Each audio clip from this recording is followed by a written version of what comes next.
ఎందుకు ధర్మేంద్ర ప్రధాన్ గారి మీద యాక్షన్ తీసుకోలేదు అనే స్థాయిలో కాకుండా ఆయన సూనర్ ఆర్ లేటర్ ఆయన కూడా బాధ్యత తీసుకున్నాడు. ఇవాళ రిజైన్ చేశాడు.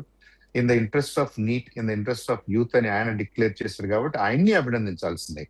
నా తప్పేమీ లేదని మొండిపట్టు పట్టకుండా తన బాధ్యత తీసుకున్నాడు, మోరల్ రెస్పాన్సిబిలిటీ తీసుకున్నాడు. మోరల్ రెస్పాన్సిబిలిటీ కేంద్ర ప్రభుత్వం తీసుకుంది కాబట్టి ఆ రిజిగ్నేషన్ కూడా యాక్సెప్ట్ చేసింది.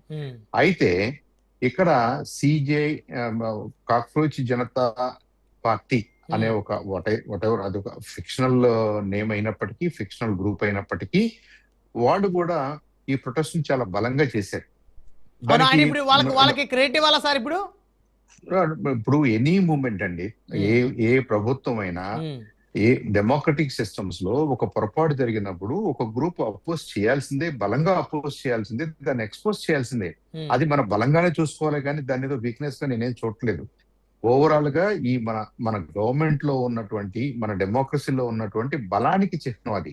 అయితే ఈ క్రమంలో మనం ప్రొటెస్ట్ చేస్తున్నాము అనే క్రమంలో ఇందాక రామకృష్ణ గారు ఎక్స్ప్లెయిన్ చేసినట్టుగా మీరు దేశాన్ని కించపరిచే విధంగా, వ్యక్తుల్ని కించపరిచే విధంగా ఏదన్నా చేశారనుకోండి, ఆబ్వియస్ గా అనుమానాలు వస్తాయి.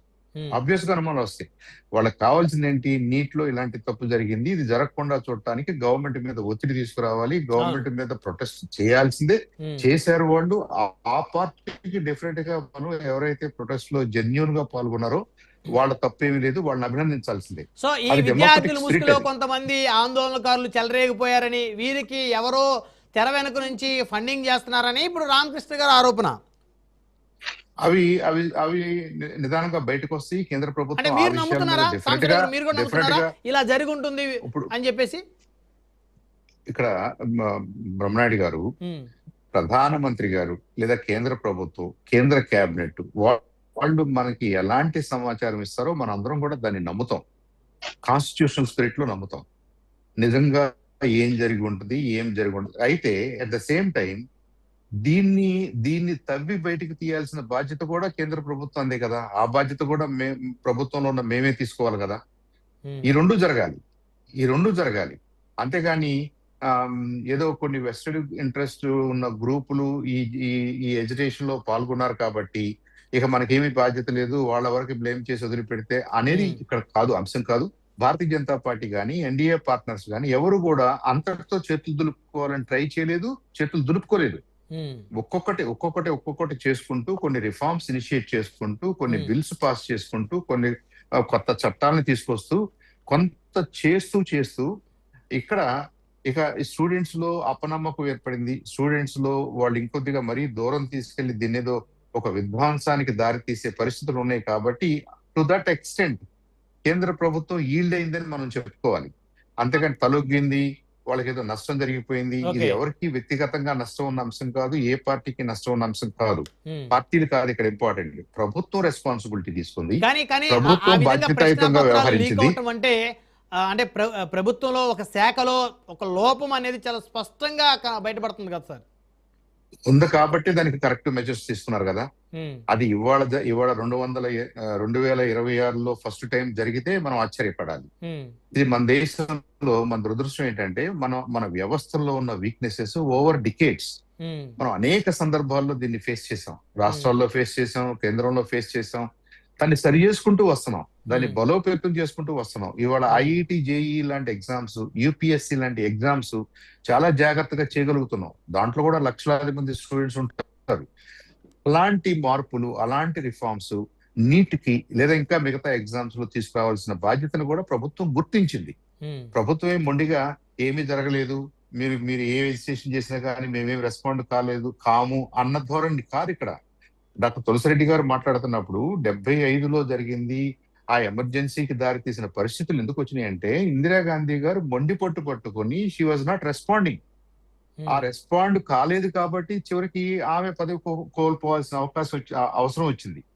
ఇవాళ ప్రతి స్టెప్ లో కూడా, ప్రతి రోజు కూడా ఎవరో ఒకళ్ళు ప్రభుత్వం వైపు నుంచి వాళ్ళకి ఏమర్థమైంది, వాళ్ళు ఏం చర్యలు తీసుకోబోతున్నారు, దీన్ని కరెక్ట్ చేయడానికి అని మనతో మాట్లాడుతూ, మనల్ని ఎంగేజ్ చేస్తూ, మనకు ధైర్యాన్ని ఇస్తూ, మన ఆందోళనకి ఆన్సర్ చేయాలని చూస్తున్నారు.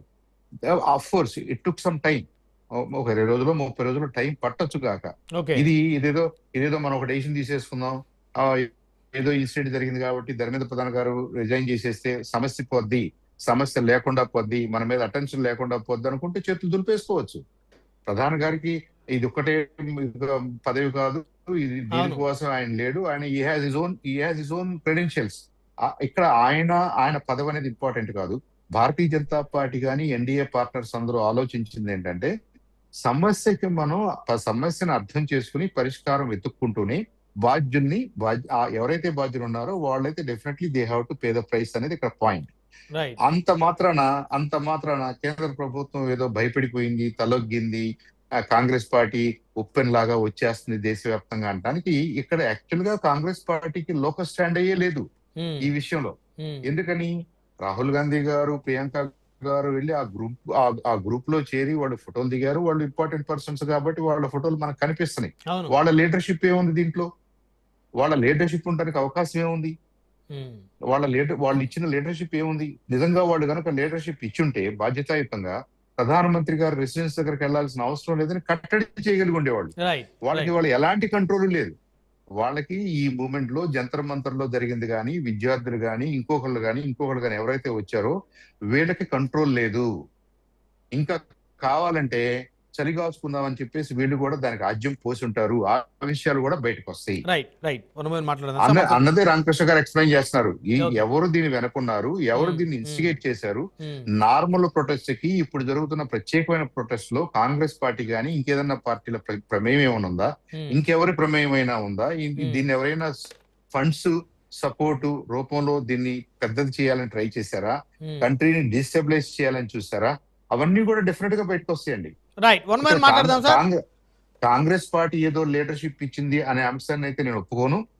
వాళ్ళు కేంద్రమే బాధ్యత వహించి, ఆ శాఖ బాధ్యత వహించి రాజీనామా చేశారు అంతే. ఎవరి డిమాండ్లకు తలగ్గు కాదు, ఎవరికి భయపడి కాదు అనేది ఎగ్జాక్ట్లీ ధర్మేంద్ర ప్రధాన్ గారు రిజైన్ చేయడం అనేది సింబాలికే కానీ మెటీరియల్ చేంజ్ మనకి రిఫార్మ్స్ ద్వారా రావాలి. అది ప్రభుత్వం కట్టుబడి ఉంది. కేంద్ర ప్రభుత్వం ఆ దిశగా ఆల్రెడీ ఇనిషియేట్ చేసింది. రాబోయే రోజుల్లో ఇలాంటివి జరగకుండా, ఎవరికి నష్టం జరగకుండా చూడటం అనేది మనందరి బాధ్యత, ప్రభుత్వాల బాధ్యత. కాబట్టి దానికి ప్రభుత్వం కట్టుబడి ఉంది. రైట్.